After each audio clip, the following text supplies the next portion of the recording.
Alors, bonjour tout le monde, contente d'être avec vous ce soir. Je suis Barbara Demers, spécialiste en bien-être financier et fondatrice de l'Académie personnelle, de l'Académie des finances personnelles, voyons.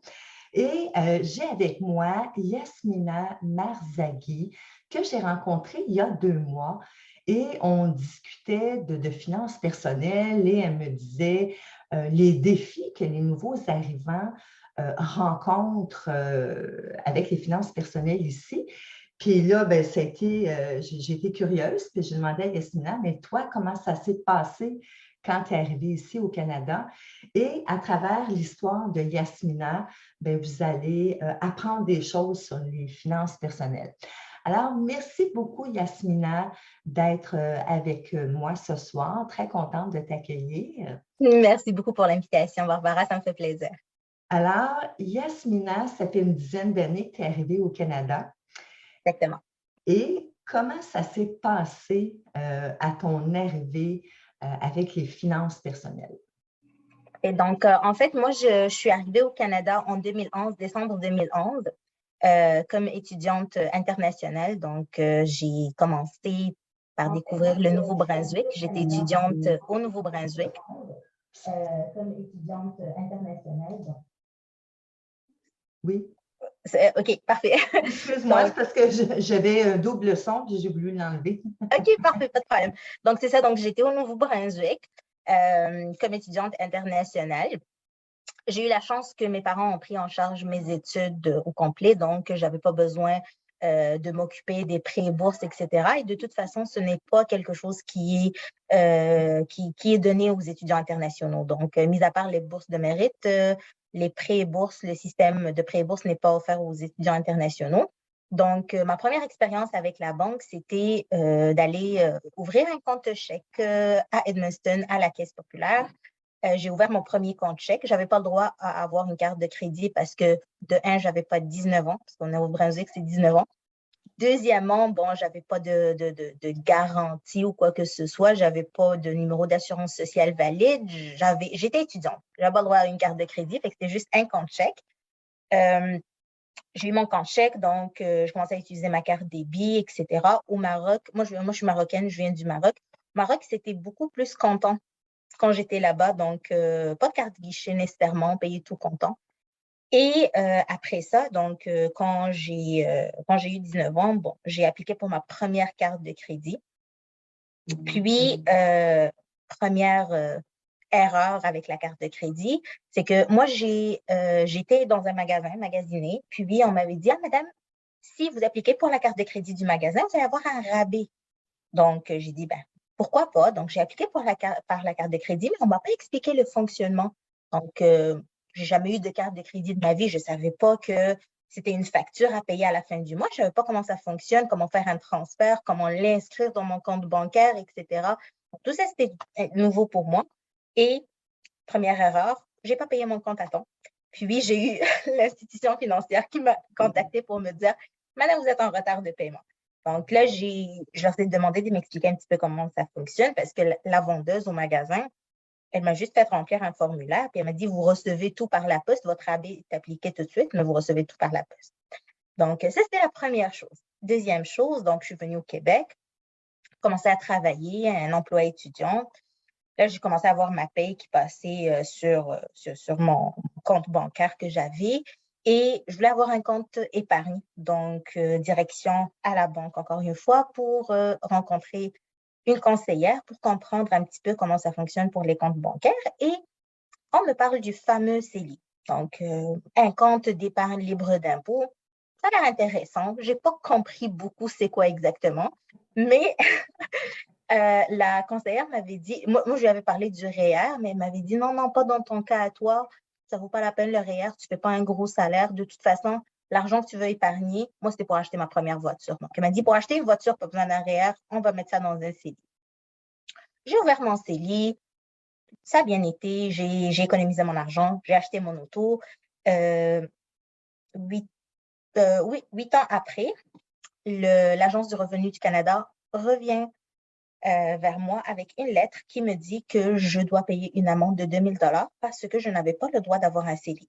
Oui, quand même. Oui, donc moi, comment ça, j'avais pas le droit? Ben, madame, quand vous avez ouvert votre CELI, vous n'étiez pas résidente canadienne au niveau fiscal. Donc, vous n'avez pas le droit d'avoir un CELI. Ça prend la résidence canadienne fiscale pour avoir un CELI. Et là, j'avais une amende. Bon, une chance, la banque a pris en charge cette amende. Ils l'ont payée parce qu'ils se sont rendus compte que c'était une erreur de conseil. Puis, j'apprécie ça vraiment. Mais ça, c'était quelque chose que je ne savais pas au début. Donc, bon, deuxième erreur par rapport à ça. Et c'était vraiment mon apprentissage avec les finances au Canada, c'était basé sur essai-erreur. OK, ça fonctionne, ça fonctionne pas. Parce que j'ai pas trouvé les ressources nécessaires pour, pour m'éduquer au niveau financier parce que c'est un système qui est complètement différent de où est-ce que je viens.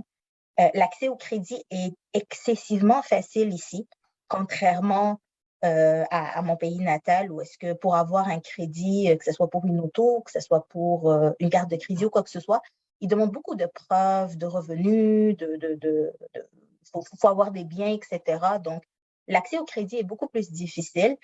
Et moi, je suis arrivée au Canada, j'avais 16 ans, donc j'ai pas eu à passer par ce processus au Maroc. Donc, c'est pour ça que c'était tout un apprentissage pour moi. Tu me disais aussi, quand on s'était rencontrés, que tu avais aussi des frustrations concernant ta paye parce que tu payais de l'impôt. Oui, exactement, oui. Ça, c'était l'autre affaire. Quand j'ai reçu quand j'ai reçu en fait mon premier bulletin de paye, moi, quand j'ai passé mon entrevue, on m'avait parlé de certains taux horaires. Moi, j'ai fait mes calculs sur ce taux horaire-là. Je savais qu'il allait avoir des déductions d'impôts, mais je ne savais pas qu'il y avait autant de déductions. Puis là, je ne comprenais pas. Pourquoi que je dois payer de la RQAP? C'est quoi cette RQAP? Pourquoi je dois la payer? Pourquoi je dois payer, moi, pour l'assurance emploi? Pourquoi je dois payer pour des assurances collectives? Qu'est-ce que ça me rapporte, ces assurances collectives? Puis, c'est où cette brochure d'assurance collective? Parce que, encore une fois, quand j'ai été engagée, on m'a remis beaucoup de papiers, puis bien sûr, je ne les ai pas toutes lues, mais parmi ces papiers-là, il y avait la fameuse brochure des assurances collectives que j'avais droit, mais que je n'ai jamais utilisée parce que on m'a pas expliqué comment ça fonctionne. Puis, je ne savais pas comment ça fonctionne non plus.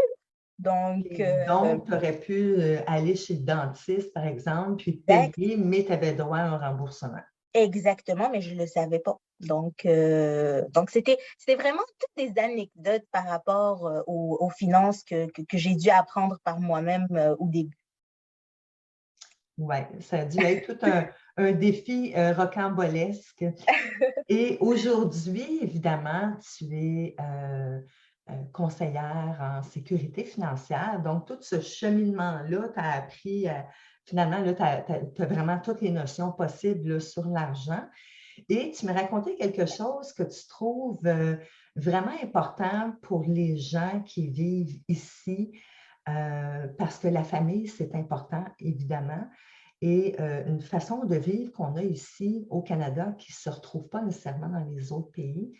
Euh, Exactement. la famille, le soutien de la famille qui n'est pas là. Et toi, tu as découvert que l'assurance vie pouvait aider.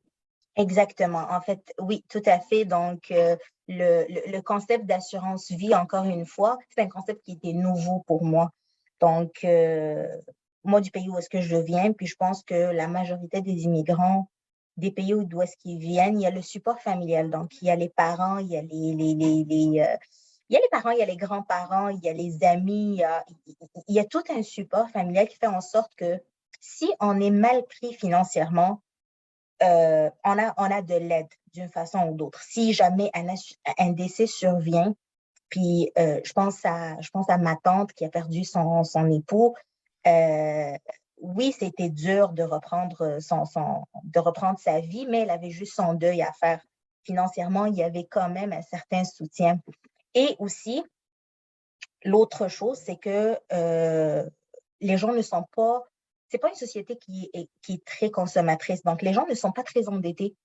Les gens vivent selon leurs moyens. Donc, si je peux me permettre d'acquérir une maison, je vais acquérir cette maison-là. Je ne veux pas aller m'endetter pour avoir une hypothèque, pour avoir une maison, pour avoir un prêt auto, pour avoir un prêt études, pour avoir ci, pour avoir ça. Puis, au Canada, c'est la réalité. Donc, tout le monde a des prêts à des marges de crédit, à des cartes de crédit, etc. Et quand un immigrant il vient ici, ben, il embarque dans le flot ici au Canada et bon, on va avoir notre maison aussi, on va avoir l'auto, on va avoir ci, on va pas rien payer cash, donc on va aller s'endetter pour avoir ça.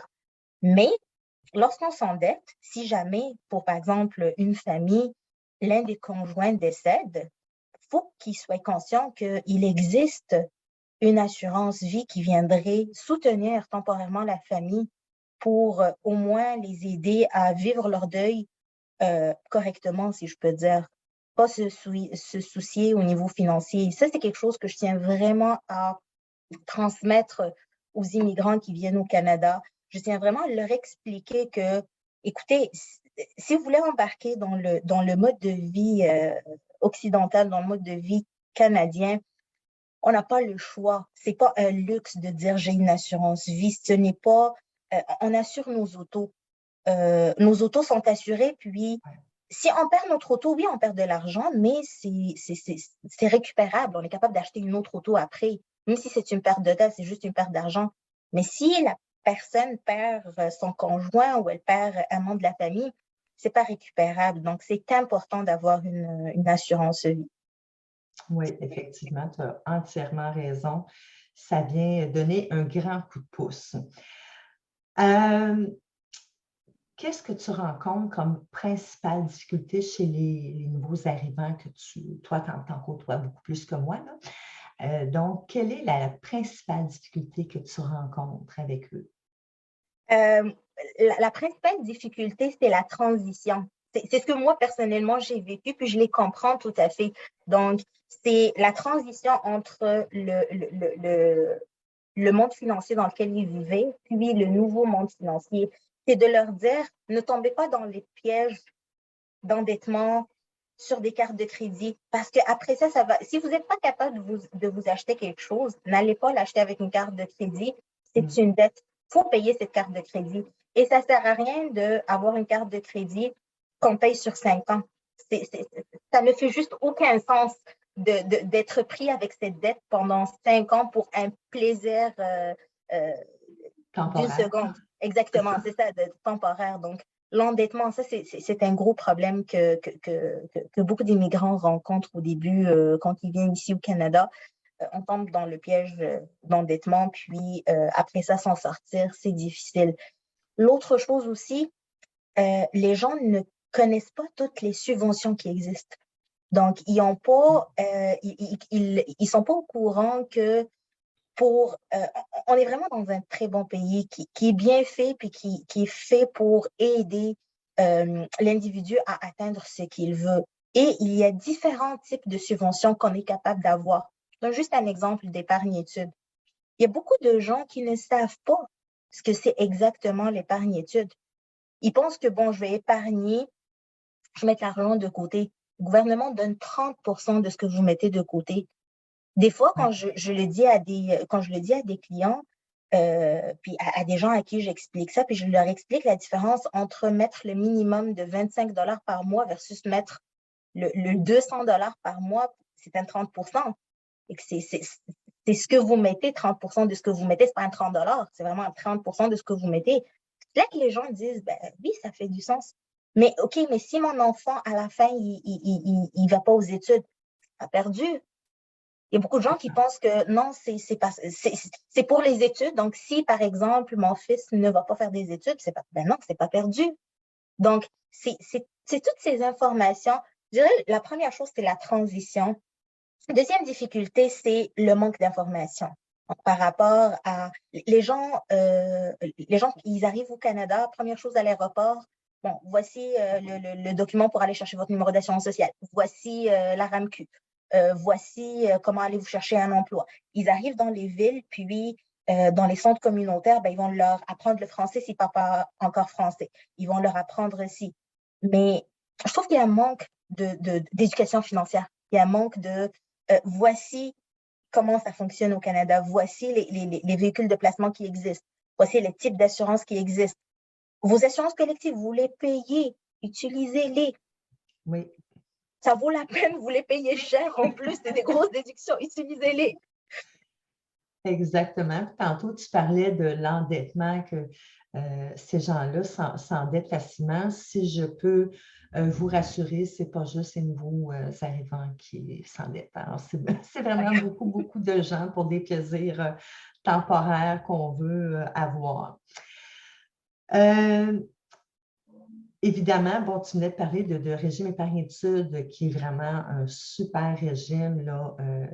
Ça fait quand même plusieurs années là, que ça existe, la subvention qui est donnée. Puis, effectivement, que si l'enfant ne va pas aux études, bien, cet argent-là n'est pas perdu. C'est seulement les subventions qui sont remises, tout simplement.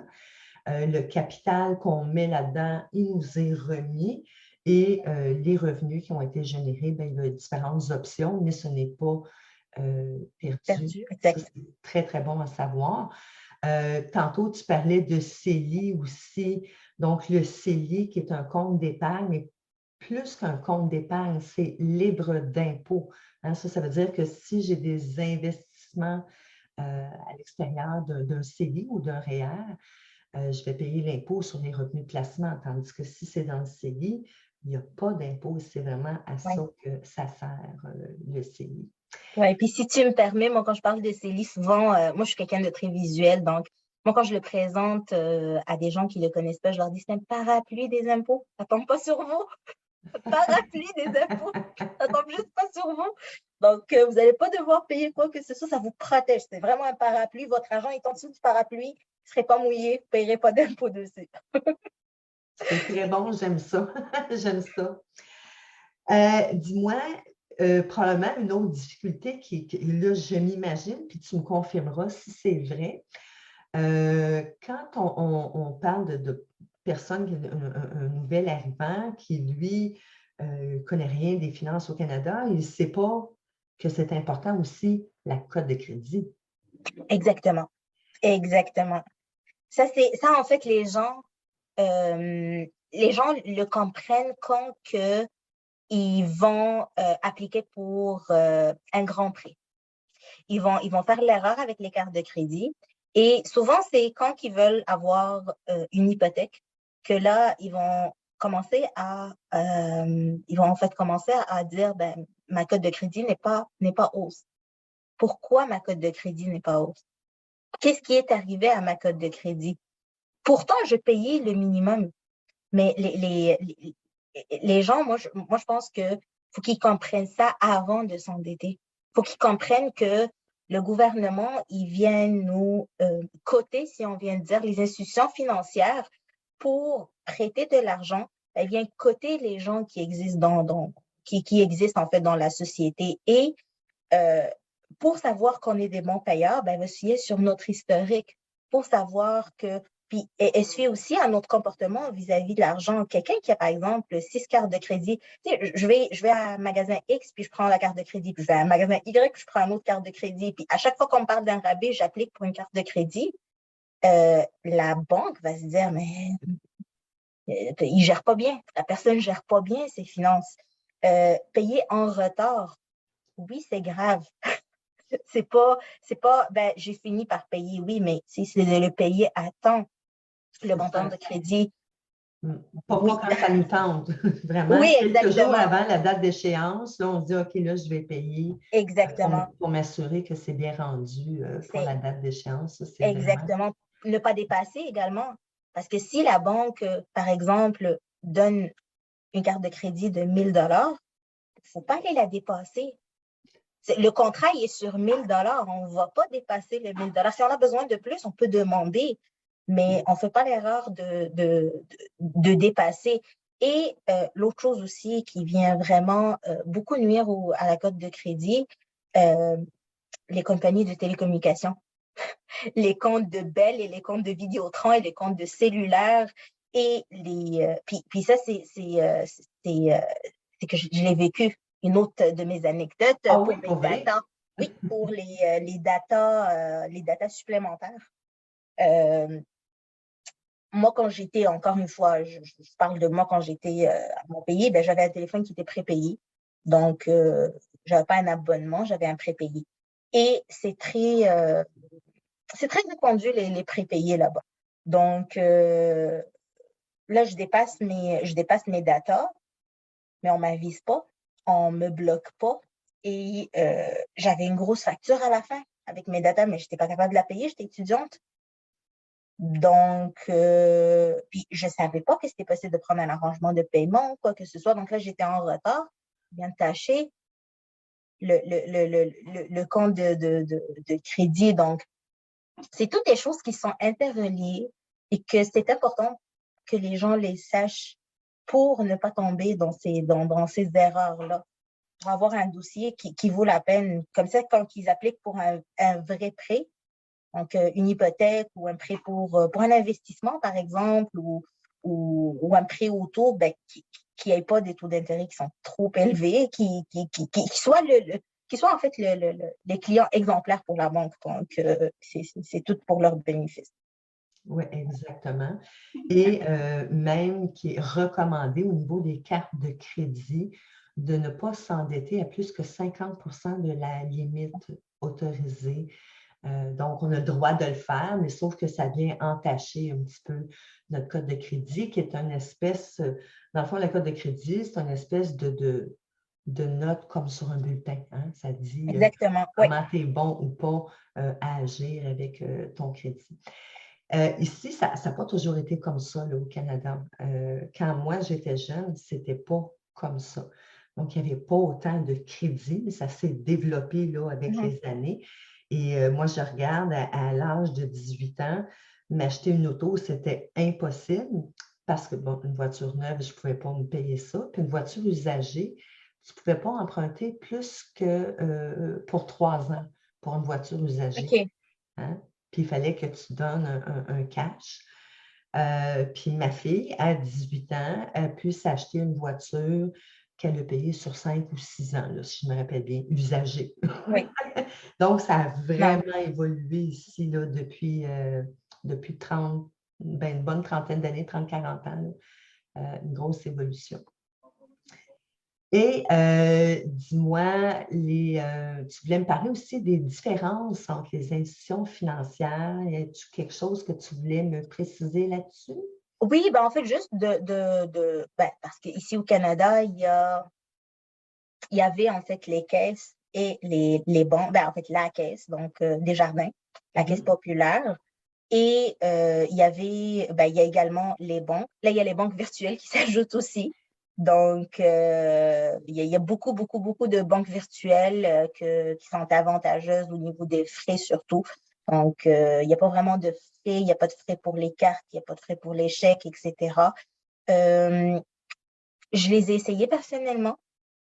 Question service, il faut vraiment être habile avec je veux dire, faut vraiment clavarder. Il y a pas, c'est pas, on a un problème, on va se pointer à la banque. C'est pas comme ça que ça fonctionne. Il n'y a même pas de guichet. Donc, si on veut aller vers le virtuel, ben, il faut leur parler au téléphone avec leur centre d'appel. Souvent, c'est des banques aussi qui sont anglophones, qui sont plus Toronto, etc. Donc, parler en anglais pour parler avec eux au téléphone. Sinon, ben, les banques conventionnelles, toutes les banques qu'on voit à l'extérieur. Puis, il y a la caisse populaire Desjardins qui offre des comptes gratuits pour les enfants, qui offre aussi des comptes gratuits pour les étudiants. Ça a beaucoup d'avantages, en fait, la caisse populaire. Puis moi, je pourrais même dire que c'est possible aussi pour les gens d'aller magasiner les comptes bancaires en termes de frais, donc sur le site de l'Agence canadienne en matière de consommation financière, qui est l'ACFC. Et de là, on peut trouver une foule d'informations sur les finances personnelles, dont les comptes bancaires qu'on peut magasiner. Et pour le compte qui coûte le moins cher en termes de frais mensuels, et aussi pour ceux qui donnent un taux d'intérêt plus élevé sur l'épargne. Okay.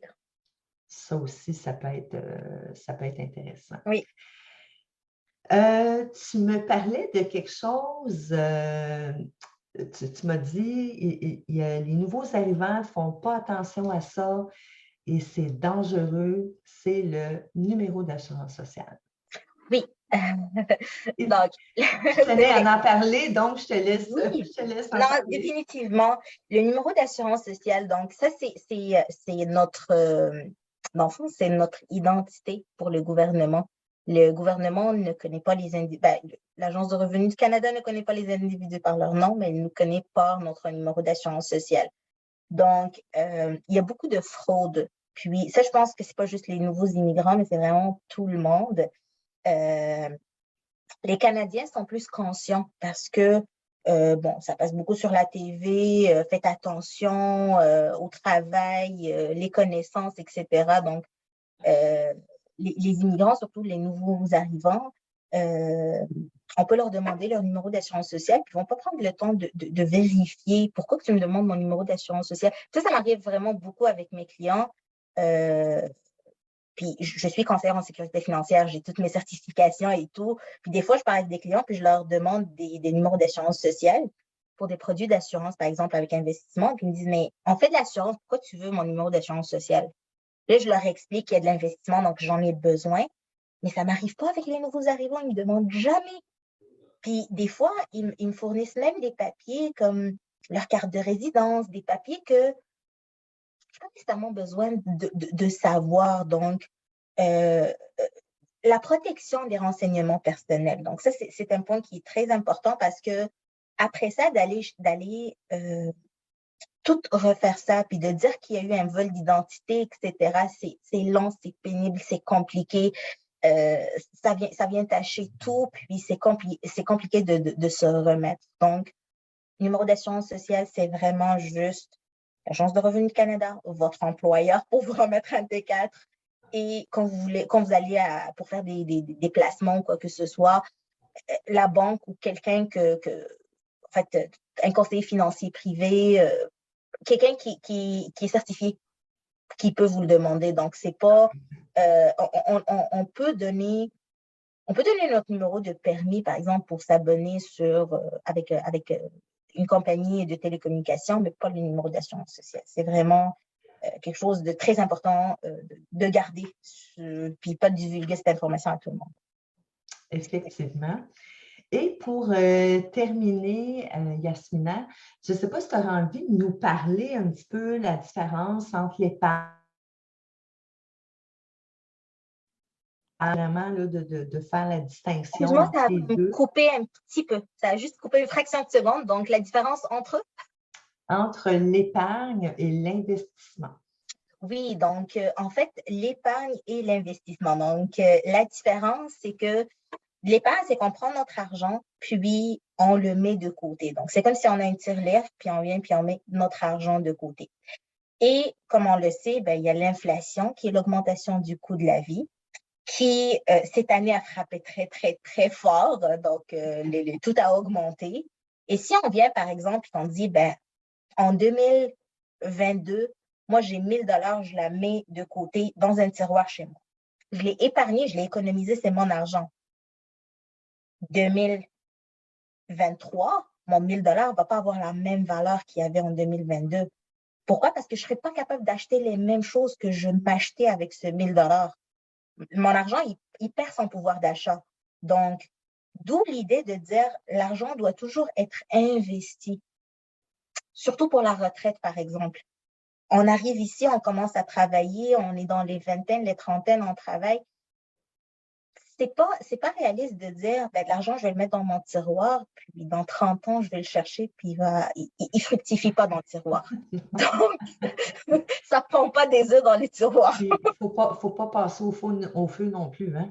Non, non, définitivement non. Donc, l'idée, c'est vraiment de dire, l'argent, on a besoin de l'investir. Et lorsqu'on parle d'un investissement, l'idéal, c'est de venir battre cette inflation. Pourquoi? Pour garder le pouvoir d'achat. Donc, si on bat l'inflation, on est correct. Si on veut avoir des meilleurs rendements, il y a moyen d'aller chercher des meilleurs rendements, dépendamment de chaque client, de chaque objectif qu'il a. La retraite, par exemple, c'est dans 30 ans. On est capable de regarder puis de faire des projections dans 30 ans. Si c'est quelqu'un qui veut, par exemple, s'acheter une maison dans 2 ans, ben, on peut regarder comment investir pour dans 2 ans. Donc, c'est ça la différence. C'est vraiment le but, c'est de garder le pouvoir d'achat.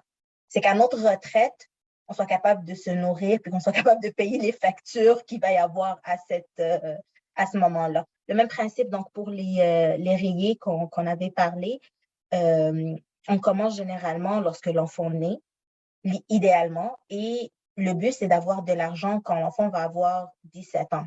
Donc, si on commence avec 25 aujourd'hui, dans 17 ans, qu'est-ce que 25 va valoir? Est-ce que les frais de scolarité, les frais à l'université, si la session coûte 2000 maintenant, dans 17 ans, est-ce qu'elle va coûter 2000? Peut-être pas. Elle risque de coûter plus cher, effectivement. Exactement. C'est ça, oui. C'est exactement ça. Donc, c'est ça la différence entre l'épargne et l'investissement. C'est ça. Donc, l'épargne, évidemment, qu'on va garder pour le court terme, puisqu'on a besoin à court terme, mais pour le long terme, c'est vraiment plus que l'épargne qu'on a besoin, c'est vraiment de l'investissement, puis aussi d'être épaulé par des professionnels, bien sûr. Exactement. Nous accompagner là-dedans parce que là, on rentrerait dans un grand monde qu'on ne rentre pas ce soir. Donc, je ne sais pas si tu avais d'autres choses à rajouter, Yasmina, concernant tout ça, les finances qu'on a jasées. Non. S'il y a des questions, je suis là pour répondre aux questions, mais sinon, ça me fait vraiment plaisir de partager avec toi mon témoignage de mon expérience financière, commençant par la fille qui arrive au Canada qui sait pas rien sur les finances, puis jusqu'à maintenant où est-ce que je suis rendue à conseiller les gens sur leurs finances personnelles. Donc, ça me fait plaisir. Super. Bien, écoute, Yasmina, un grand merci d'avoir pris ce temps-là pour partager avec les gens les histoires que tu as vécues, puis qu'est-ce qui est important finalement de retenir, puis d'être alerte, de toujours prendre le temps de s'informer concernant les finances, puis les gens vont être contents d'aider. Il ne faut pas être gêné de ne pas connaître des choses. De vraiment prendre le temps de s'informer pour ne pas avoir de petites histoires qui pourraient des fois être coûteuses. Tu as été chanceuse, mais quand c'est coûteux, mais c'est décevant et on ne veut pas rester amer de ça. Donc, un grand merci, Yasmina. Ça me fait plaisir. Merci à toi pour l'invitation.